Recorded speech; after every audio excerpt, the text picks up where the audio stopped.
పెళ్లైన కొత్తలో పుట్టింటి నుంచి అత్తవారింటికి వెళ్లేటప్పుడు ఆ కొత్త పెళ్లి కూతురి కళ్ళల్లో ఎన్నో ఆశలు. ప్రభుత్వం ఇచ్చే కళ్యాణ లక్ష్మి ఆర్థిక సాయం అందుతుంది, తమ కొత్త కాపురానికి ఆసరాగా నిలుస్తుంది అని భావించింది.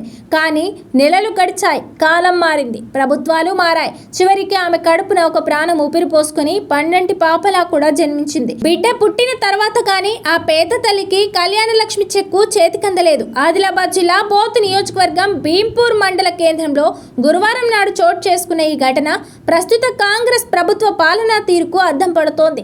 అంతేకాదు దీనికి సంబంధించిన వీడియోస్ కూడా సోషల్ మీడియాలో విపరీతంగా వైరల్ అవుతున్నాయి. కళ్యాణ్ లక్ష్మి చెక్కుల పంపిణీ కార్యక్రమానికి స్థానిక బీఆర్ఎస్ ఎమ్మెల్యే అనిల్ జాదవ్ హాజరయ్యారు.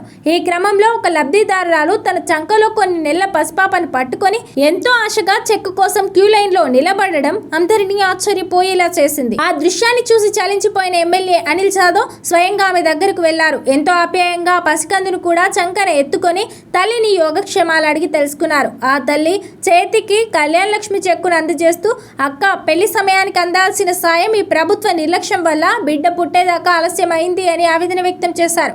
బీఆర్ఎస్ ప్రభుత్వ హయాంలో కేసీఆర్ తీసుకొచ్చిన కళ్యాణ లక్ష్మి పథకం పేదింటి ఆడబిడ్డలకు ఎంతో ఆసరాగా నిలిచిందని, కానీ నేడు కాంగ్రెస్ పాలనలో లబ్ధిదారులకు చెక్కులు అందక నెలల తరబడి నిరీక్షించాల్సి వస్తోందని ఎమ్మెల్యే అనిల్ జాదవ్ విమర్శించారు.